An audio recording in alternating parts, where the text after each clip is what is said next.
Panginoon, we just love you and honor you. I pray that the message that you have for us, Panginoon, ay maging klaro, beneficial at kapaki-pakinabang. Ang panalangin ko maging unhindered, uninterrupted, ang revelation mo, Panginoon, sa aming kalagitnaan.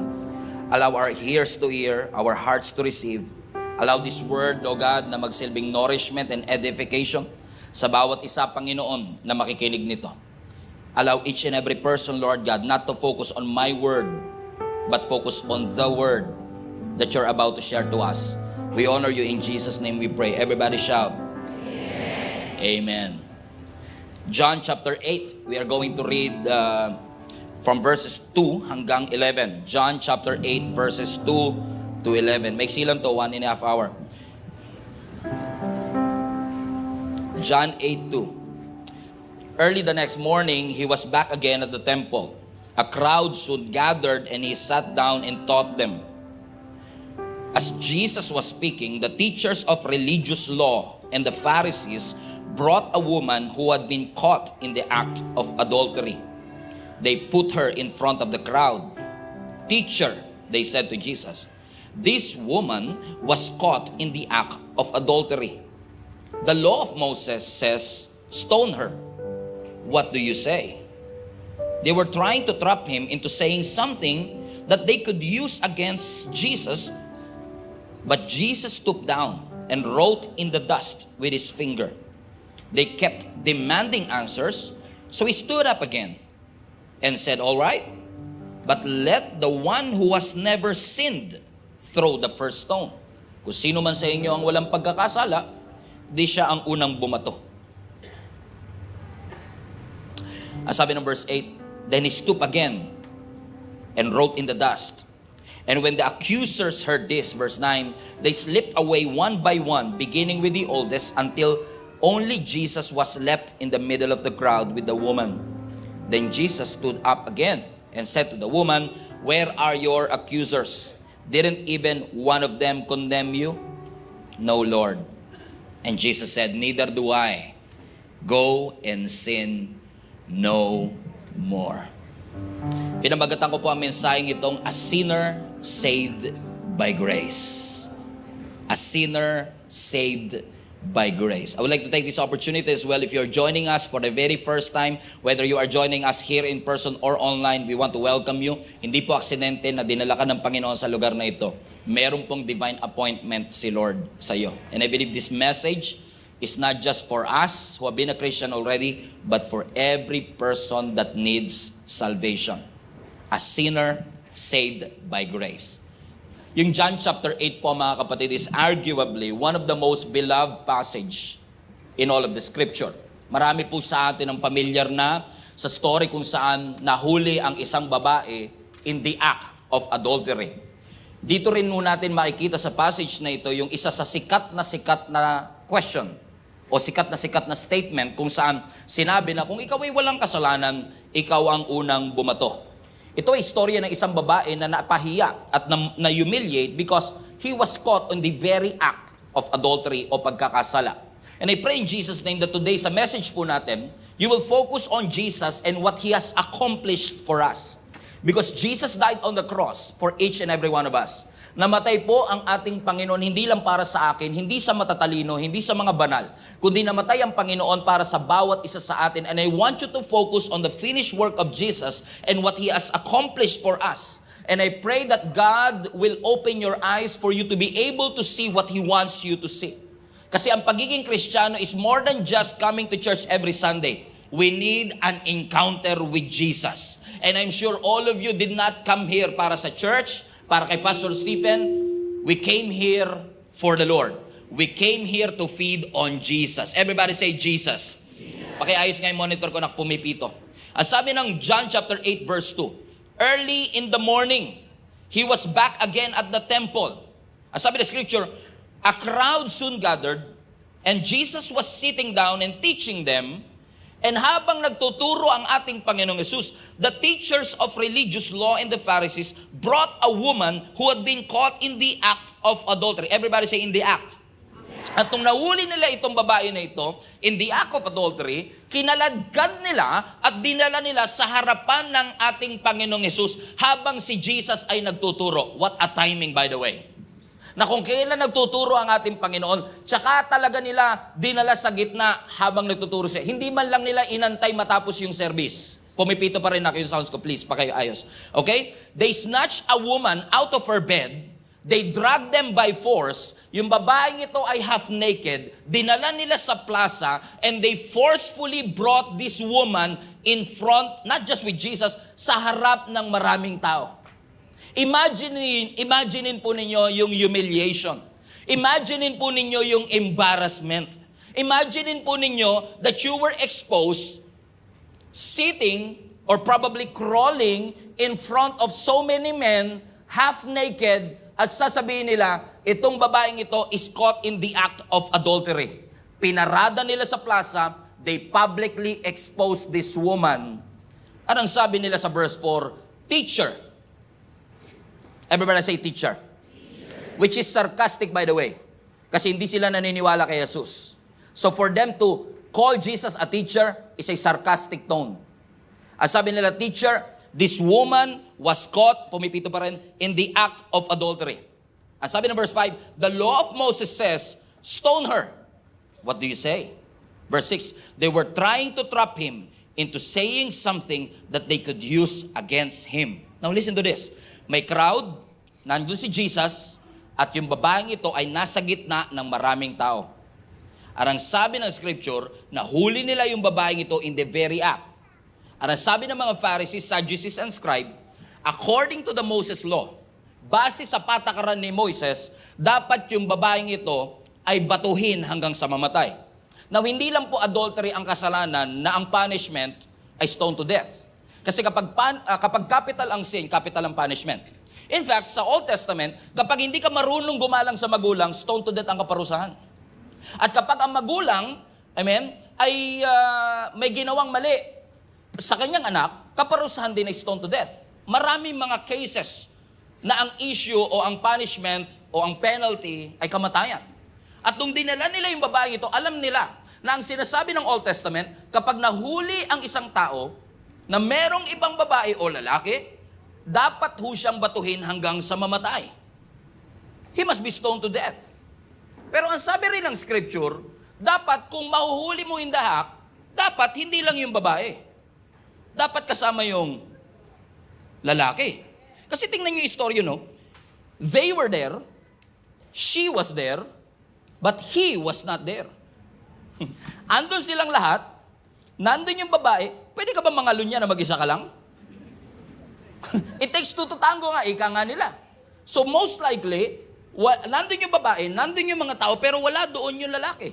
At yung pagkawala ng lalaki ay nagpapakita lamang na yung mga Pharisees, hindi talaga sila seryoso na i-uphold yung Moses' law. Kasi kung seryoso silang i-uphold yung law of Moses, dapat sinikap din nilang kasama yung lalaki. Pero the very fact that that guy was absent is an indication to all of us na hindi talaga sila seryosong i-uphold yung sinasabi ni Moses, kundi seryoso lang silang hulihin ang ating Panginoong Hesus. Seryoso lang silang gamitin yung sitwasyon para magkaroon sila ng basis sa pagpapakulong or even worse, pagpapapatay sa ating Panginoon. Alam nyo, suspetsa ko, hindi nila aksidenteng nahuli yung babae.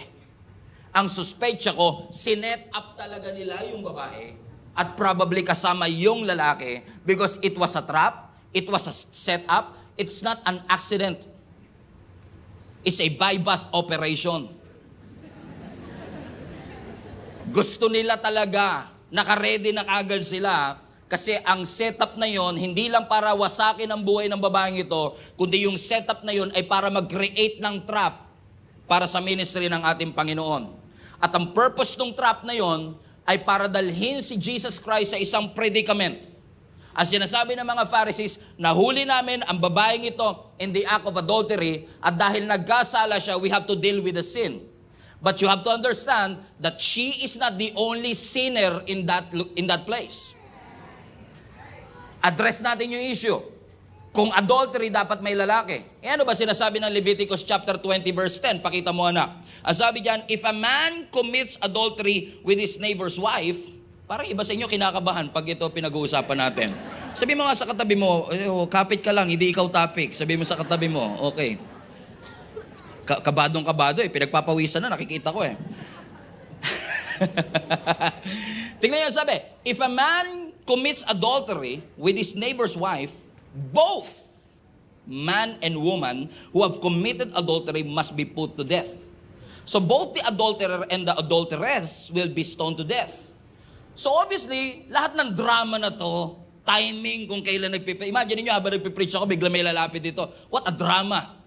And all of this drama was actually a setup para i-discredit ang ating Panginoon. Now, let me just put it in context at kailangan ko lang ma-build up ito para mas malinaw. Hindi natin gina-justify yung ginawa ng babae. Mali pa rin siya.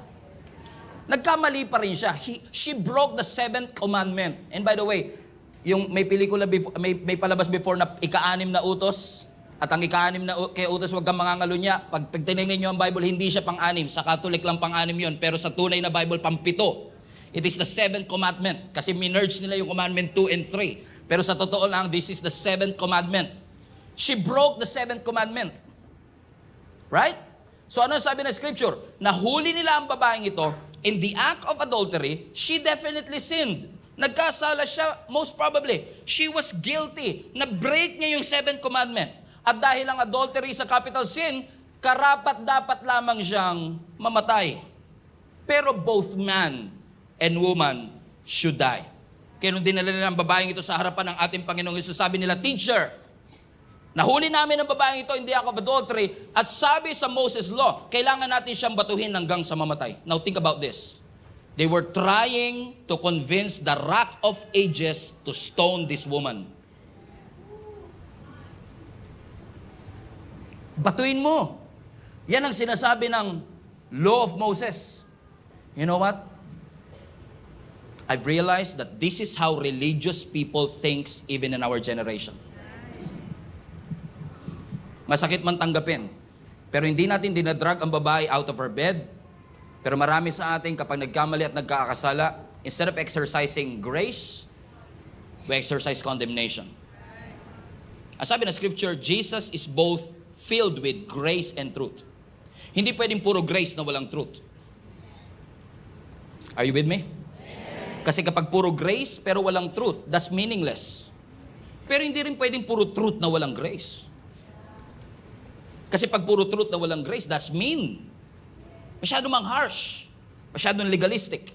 But unfortunately, this is what, now think about this, these are the most religious people at that point. At kung sino pa yung pinaka-most religious that should exercise mercy and grace, they want to exercise legalism. Na para lang mapahiya si Jesus, gagamit pa sila ng babae. Para, are you with me? Nawala lang ako, nakalimutan nyo na mag-amen? 1 week lang ako nawala niyan, ha? Okay, nakalimutan niyo na kagad. Parang talaga seryo. Parang pakiramdam ko talaga, tinatamaan niyo katabi niya. Hindi ako nagsasalita, pastor, kasi may kutob ako sa asawa ko ngayon.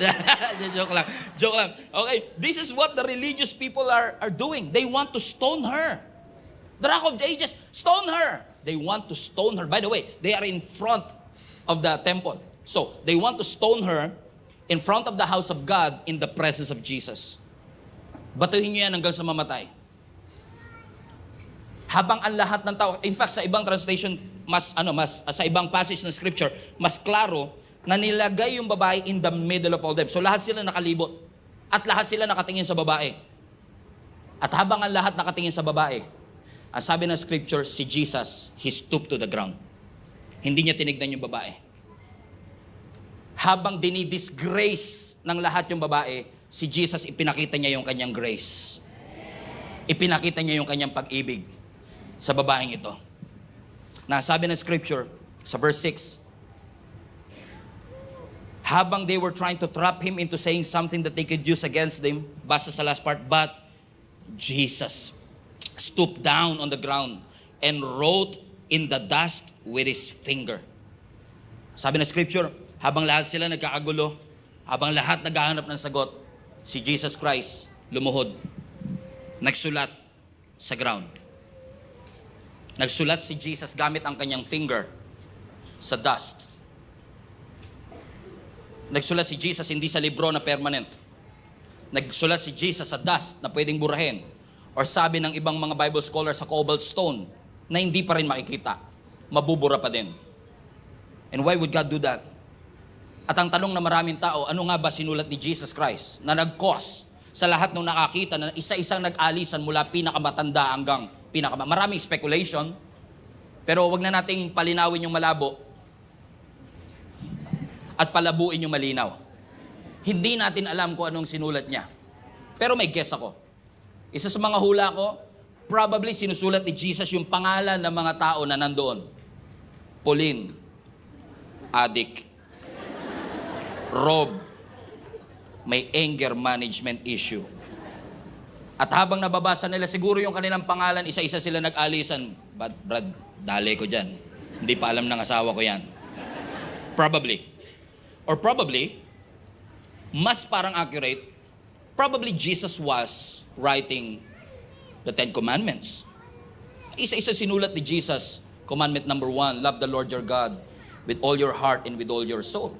Because I remember one time, the Ten Commandments in Exodus was written through God's finger. Gamit ang daliri ng ating Panginoong Yesus, sinulat niya yung 10 utos.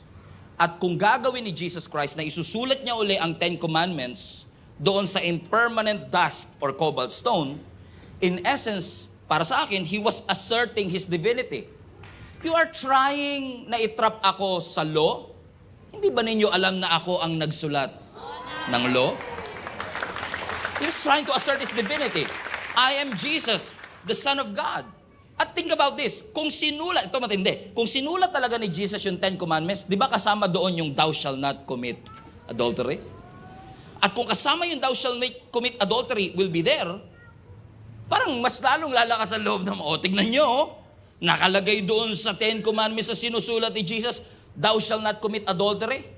But you know what? I believe Jesus was writing the 10 Commandments or whatever it is that He was writing because He wants each and every one of us to be reminded. Jesus came here on earth, hindi para i-abolish ang 10 Commandments.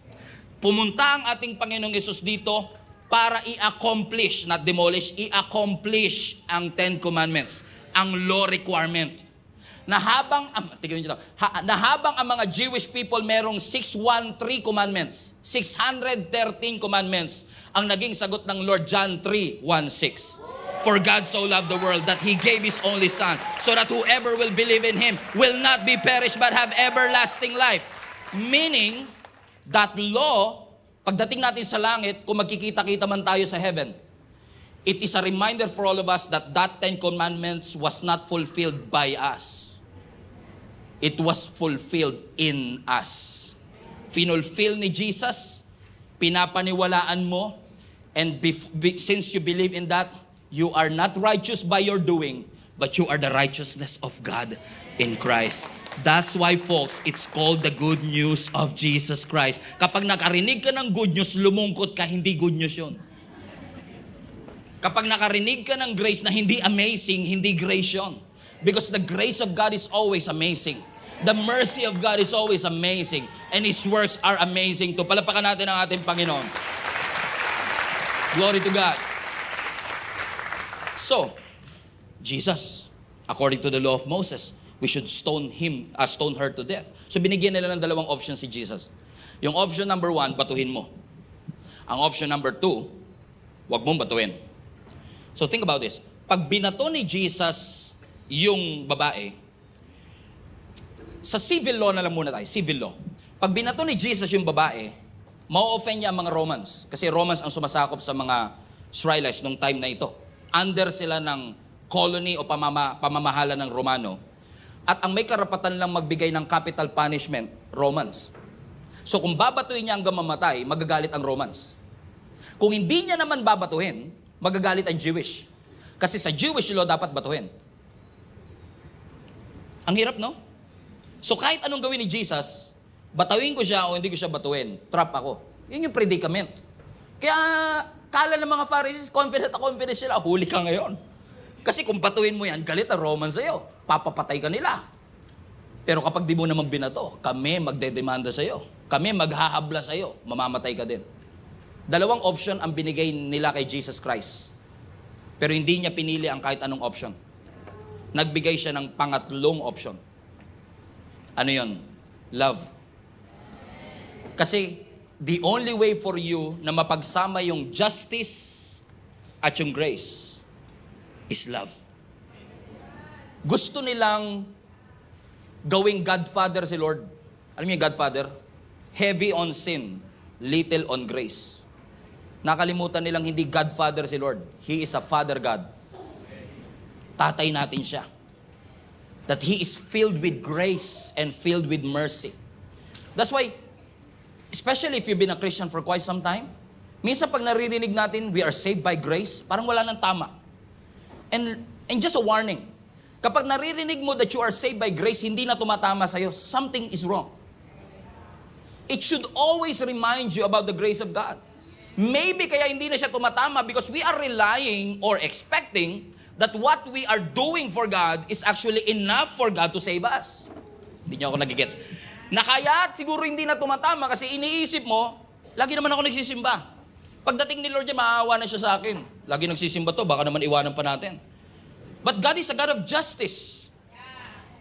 Hindi lang siya merciful, hindi lang siya gracious. He's a God of justice. He knows what you're thinking right now na sinful. He knows what I am thinking right now that probably sinful.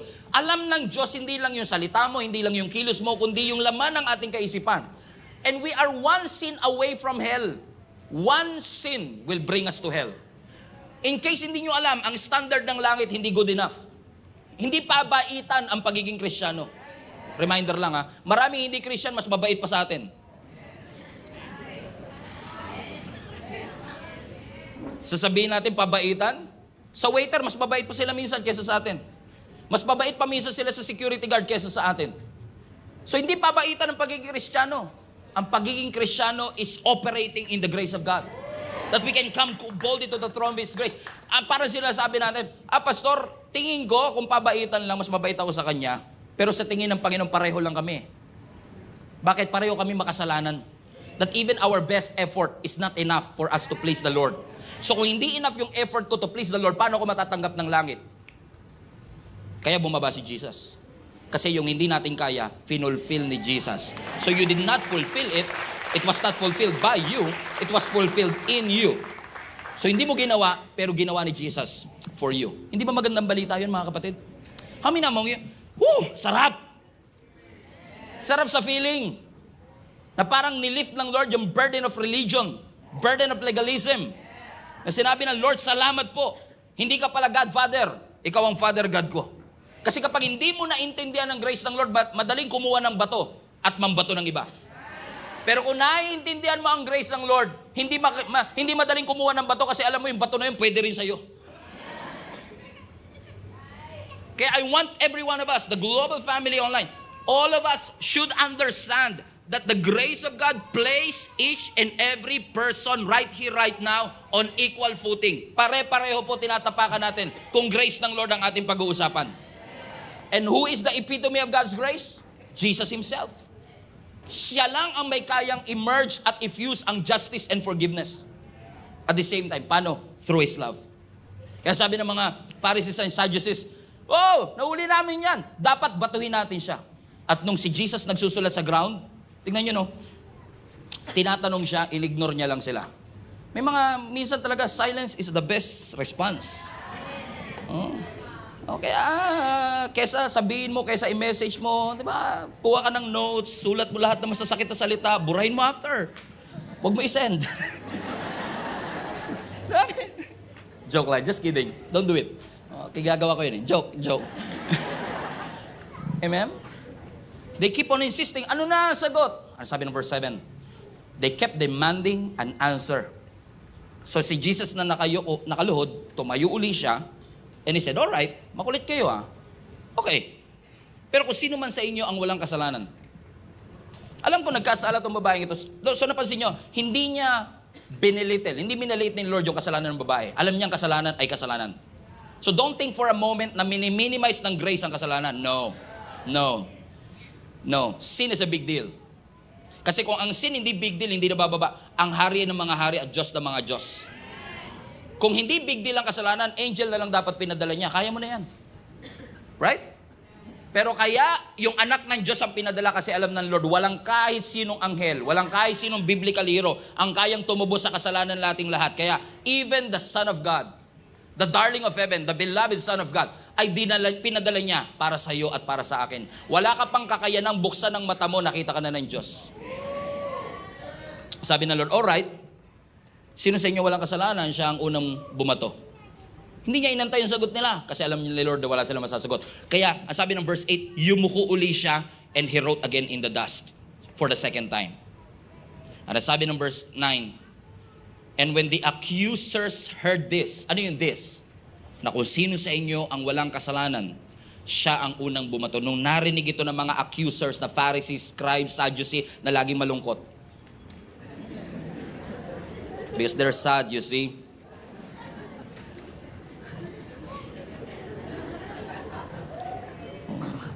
Last year pa yan Ngayon lang nag-sink in sa akin. When the accusers heard this, they slipped away. Watch this. One by one, beginning with the oldest. Yung matatanda ang unang umalis. Alam niyo kung bakit? Suspecha ko lang. Suspecha ko kasi kung yung kasalanan ang kaparusahan, death penalty, wala nang tatanda. Kung i-exercise lang ni Lord yung capital punishment sa lahat, walang tatanda. 17 years old ka pa lang, stone to death ka na. Hindi ka abot na 70. Alam ng mga matatanda Mas makasalanan ako dyan Pag mas matanda ka, mas marami ka nagawa. Amen? Mas marami ako nagawang kasalanan ngayon kaysa nung 17 years old ako. At habang tumatanda ka, the longer you live, the more stuff you've done. Secret or unsecret. Lahat tayo may ginagawang mali. Huwag niyong titignan ng mga pastor na parang banal na banal at parang Diyos. Hindi ba Diyos si Pastor Stephen? May kasalanan din po akong katulad niyo at katulad ko. I'm not trying to be the smartest person in the room. I'm not claiming to be the perfect person. Because all of us are imperfect people that are trying to serve a perfect God. So kung magre-rely ka lang sa kaligtasan mo base sa ginagawa mo ngayon, na nagte-take notes ka, nag-amen ako ng 7 beses, sigurado ligtas na ako. Ay kapatid, let me tell you this, mapofrustrate ka kasi magugulat ka pagdating ng langit, yung ine-expect mo na sa impyerno, katabi mo. Sinasabi ko sa iyo. Pinag-pray mo pa siya mapunta sa impyerno, tas siya pa yung nandun. Ang sabi ng scripture, when the accusers heard this, they slip away one by one, beginning with the oldest, until Jesus was left in the middle of the crowd with the woman. And then verse 10. Then Jesus stood up again, and he said to the woman, where are your accusers? Question number 1. Question number 2. Didn't even one of them condemn you? Where are your accusers? And remember in Genesis, when Adam and Eve sinned, ang sabi ni Lord, where are you? Pero nung babaeng ito, ang tanong ni Lord sa kanya, where are your accusers? Nasaan na silang lahat?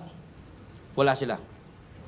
Because I believe with all my heart that condemnation is a work of the devil. And those accusations by the accusers are actually an indication of the accuser, Satan himself. At naniniwala ko maraming Christians nowadays, we cannot live a gracious and peaceful life. For many years na naging Christian ka, namumuhay ka sa guilt and shame because of what you've done 5 years ago. And you are living in guilt and shame kasi may nagagawa kang mali hanggang ngayon. And every time you come to church, sasabihin ni Satan sa'yo, huwag ka na pumunta ng church, nagbabanal-banalan ka lang naman. Ang ganda pa ng bihis mo, sira naman ang buhay mo. Ang puti ng lotion mo, wala ka naman devotion. Ang puti ng mukha mo, ang puti ng mukha mo, ang itim naman ang puso mo. Gagamitin ni Satan ang lahat ng pag-a-accuse sa'yo. Defeated ka. You are nothing. You don't have what it takes. Hindi ka deserving. Hindi ka mahal ng Diyos. Ikaw naman maniniwala ka. Pero alam niyo mga kapatid, I want to encourage you today that the grace of God is everything for nothing. Sa lahat ng taong walang-wala, ang grace ng Lord ang pupuno ng ating kawalan. Grace ng Lord ang mag-enable sa atin to come to Him. So kapag pumunta ka sa harapan ng Diyos, hindi ka pumupunta sa Kanya para sabihin, Lord, magaling ako, kaya ako nandito. Hindi mo sinasabing, Lord, hindi ako nagkakamali, kaya ako nasa church. Na Lord, kaya ako nandito kasi lagi ako nagpa-fasting. 7 beses ako nag-amen sa preaching ng pastor. Nandito po ako, hindi ko alam kung saan naabot ang lahat ng ginagawa ko, pero ang alam ko lang, Lord, ano man ang aking gawin, hindi yan magiging passes ko pagdating sa langit. So I'm not coming here based on my merit. I'm not coming to you based on my effort. I'm coming to you because of what you have done for me. You fulfill it in me na ni-receive ko sa iyo sa krus. Come on, somebody. Amen? Hindi ko yun ginawa, pero ginawa mo for me. So, hindi ako deserving. Suggestion. Every time maririnig mo uli yung boses na yon, hindi kay Lord galing yon. Makinig ka sa boses ng Diyos, hindi sa boses ng accuser. Kasi nung unang naririnig ng babae, batuhin niya, siguro no! Pero this time, lahat ng accusers na wala. Boses ni Lord ang kanyang narinig. Ano sabi niya, where are your accusers? Does anyone condemn you? Mayroon ba sa iyong bumabatikos? Ang sabi ng verse 11, no, Lord. For the first time, she spoke. Nung nandun yung mga Pharisees, hindi siya makapagsalita. Napansin niyo ba, pag nandyan yung mga super religious people, di ka makapagsalita. Pero pagdating sa personal prayer mo kay Lord, lahat ng buong puso mo, Lord. Kasi the religious people are judging you based on your religious duties. You're not praying enough, you're not reading enough, you're not crying enough, you're not serving enough, you're not attending enough. Boses na boses ng kaaway yan. Minsan may nagsabi sa akin, Pastor, alam niyo, hindi kayo maliligtas. Dito pa sa church na, teritoryo natin ha. Dito rin yun, doon lang banda eh. Maliit pa yung church natin nun eh. Hindi kayo maliligtas. Bakit? Kami niya, alam niyo, sabi ng scripture, kami lang maliligtas. Grabe kayo ah. Ano ba yung nabasa niyo? Magkaiba ba tayong Bible? Sa National Bookstore ko rin dito nabili ah. Sabi niya, kasi alam niyo, sinasabi ng Bible, para maligtas ka, kailangan lagi ka umati ng church, lagi ka nagbabasa ng Bible, lagi ka nananalangin. Sabi ko, wait lang. Kung ang requirement ng langit, paramihan ng attend sa church, ilan?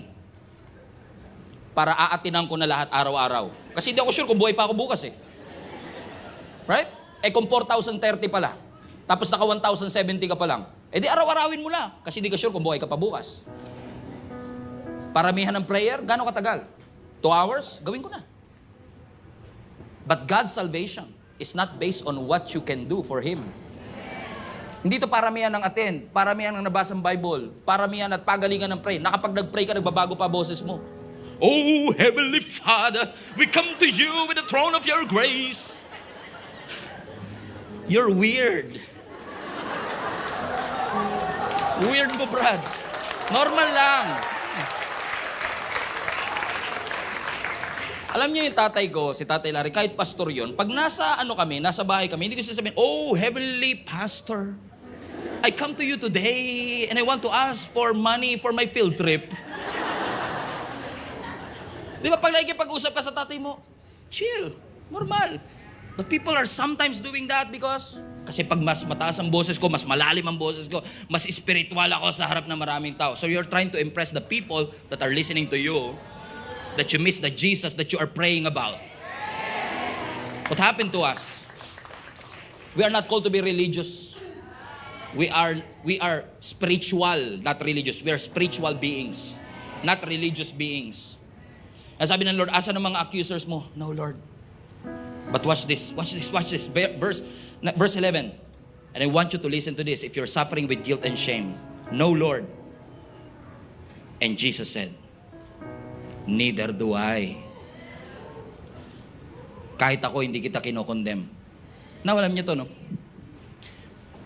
Kung merong 1,000 na tao dun sa lugar na yun, papabahin natin para mas realistic, 500 people na nakapalibot sa babae. Pansinin nyo kasi pag may issue talaga, pinapalibutan nyo ng mga chismoso eh.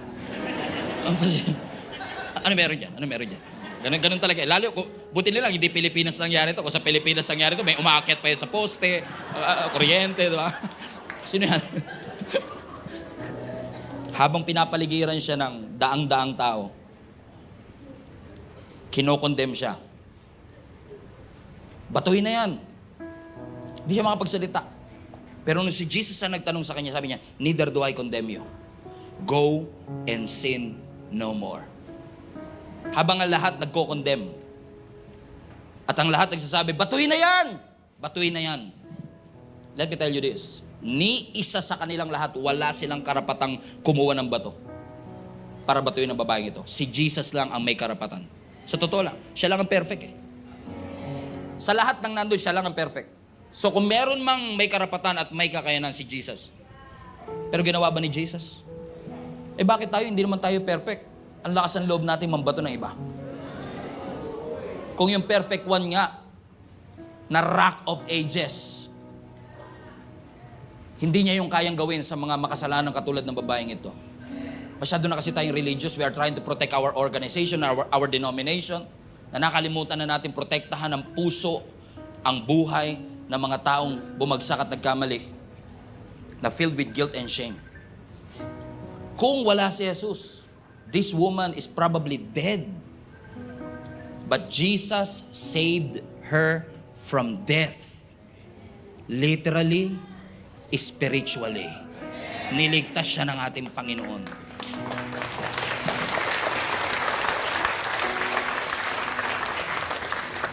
Malaki ba kasalanan ng babae? Her sin is big.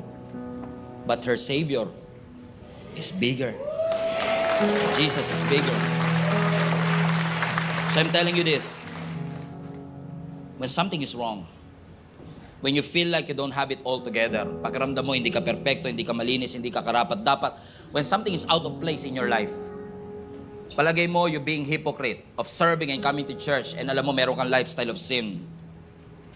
Alam niyo ba na doon nyo mas nadidiscover yung grace ni Lord? Probably some religious people or some church people can relate to me. There are many times in many years ago, na every time I come to church, magsiserve ako as a musician, magsiserve ako sa worship leader. Instead of focusing on Jesus na wino-worship mo, minsan nakafocus ka, am I worthy? Because kung babalikan ko, 7:00 lang ng umaga, ang dami kong inisip, ang dami kong ginawa. Nahingi ko ba ng tawad ang lahat ng iyon? Na pag tumayo ako dito, baka pag tumayo ako, ma-preempt ko yung Holy Spirit na gusto na sanang bumaba. Nandiyan si Stephen, di ako bababa. Because he's not worthy of my presence. And our church community have been filled with guilt. Hindi makababa ang Diyos dahil sa kasalanan natin. Dahil sa ating pagkakamali at sa ating imperfection. Na nakalimutan natin, we are not operating based on our own merit. I'm not saying na hindi tayo dapat humingi ng tawad sa Panginoon. We should ask for forgiveness. We should confess our sins sa harapan ng ating Panginoon. Pero kasabay ng pag-confess mo ng kasalanan, i-confess mo rin yung katuwirang natanggap mo kay Lord. Kasi minsan tayo, Lord, patawarin niyo po ko sa lahat ng aking nagawa. Pag uwi mo, ano pakiramdam mo? Patawad kaya? Baka hanggang kisabi lang yun. Bakit di umabot sa langit? Alam ko language ng, kasi Christian din ako eh. Ganyan tayo mag-isip. Tama? Nakakalimutan natin na yung confession two-way. I-confess mo yung pagkakamali mo, pero i-confess mo rin yung ginawa ni Jesus for you. Na namatay siya para sa iyo. Na siya ang righteousness in Christ. Na yung kanyang buhay ay inalay niya at ibinigay niya para sa iyo at para sa akin. Remind yourself of your identity. Remind yourself of who you are. Naalala niyo yung prodigal son? Na lumayas, kinuha niya yung 1/3 ng kayamanan ng kanyang tatay. Hindi niya deserve na bumalik. At marami sa inyo, ganyan ang pakiramdam niyo, hindi niyo na deserve bumalik. Sa lahat ng matitinding kasalanan na nagawa ninyo. Pastor, mas matindi pa dyan sa adulterous woman ang nagawa ko. Pero ang sabi ng scripture, habang nandun siya at nagpapakain ng baboy, pinakamababang uri ng trabaho sa kanilang kultura at kanilang panahon. Sabi ng scripture, when he came to his senses, nung natauhan siya, kasi most of us are living in deception of the enemy. And I hope in Jesus' name that today, God will bring that sense of awareness of who you are in Jesus Christ. Nagkaroon siya ng awareness, teka lang, anak ako ah. Bakit ako nagsisettle dito? Babalik ako. Kahit gutom ang nag-enable sa kanya para doon. Gagawa ang Diyos ng paraan para magising ka sa katotohanan. Na hindi ka nandyan sa pwesto mo ngayon dahil sa ginawa mo. Sabi niya, babalik ako. Sabi ng scripture, when he was still a long way off, the father saw him. Nakita siya ng kanyang tatay na kung tutuusin, dapat yung anak ang una makakakita kasi siya yung prepared. Yung tatay, hindi na naman alam kung kailan, hindi naman nagpa-schedule eh. Pero yung tatay was probably waiting for his son to come back week in and week out, day after day, sunrise to sunset.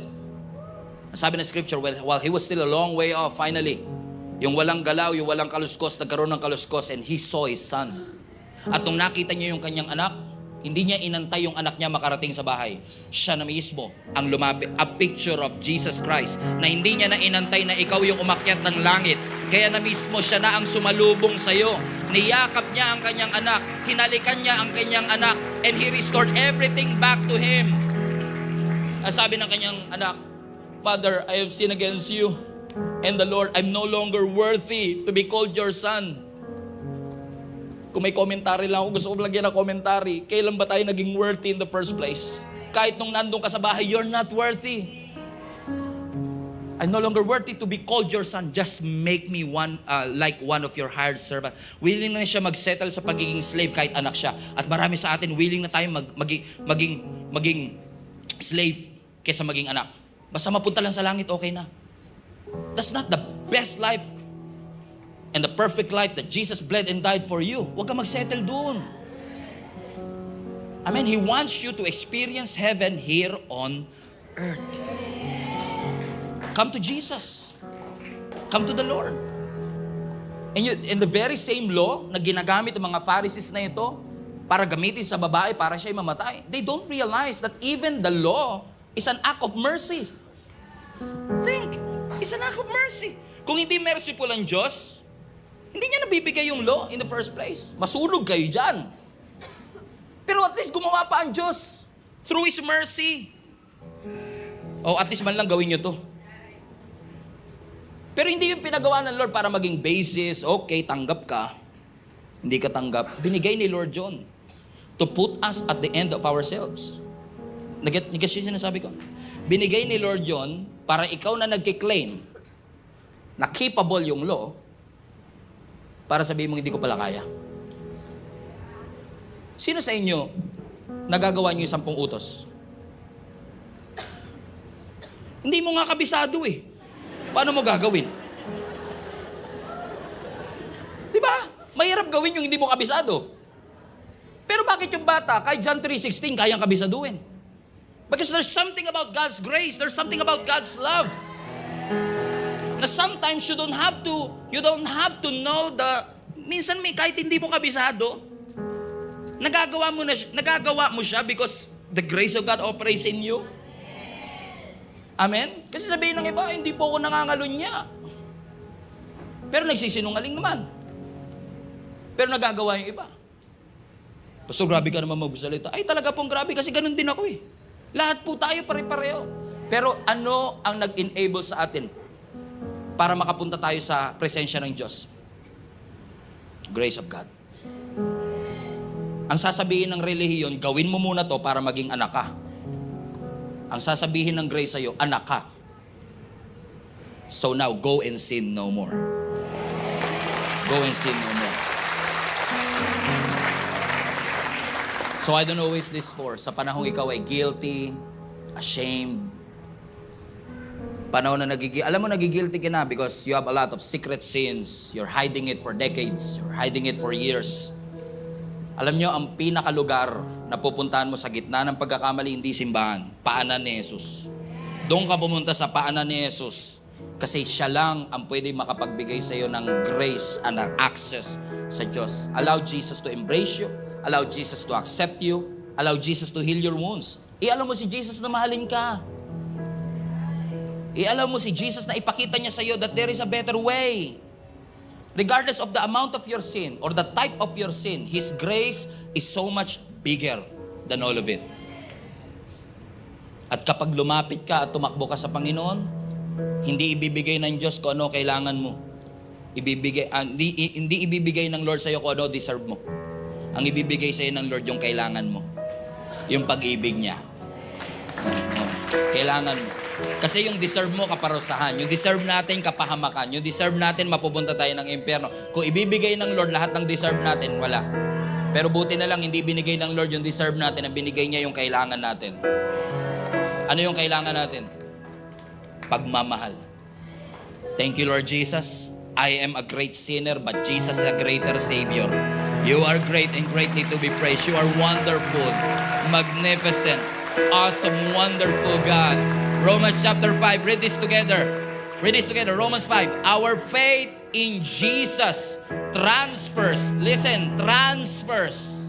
Ulit, our faith in Jesus transfers God's righteousness to us, and He now declares us flawless in His eyes. This means we can now enjoy true and lasting peace with God, all because of what our Lord Jesus, the Anointed One, has done for us. Hallelujah! Hallelujah! Thank you, Lord Jesus. Come on, let's give Him praise, give Him praise, give Him praise, give Him praise. Give Him the glory, give Him the honor. Taas niyo ang inyong kamay, surrender mo ang iyong buhay sa Panginoon, and say, Jesus! Hello Global Family, thank you for watching. If this message have impacted your life, please consider subscribing. Let us know in the comments what God spoke to you today. Where are you streaming from? Or how can we pray for you? We pray in Jesus' name that we will continue to advance God's kingdom through the spreading of His word through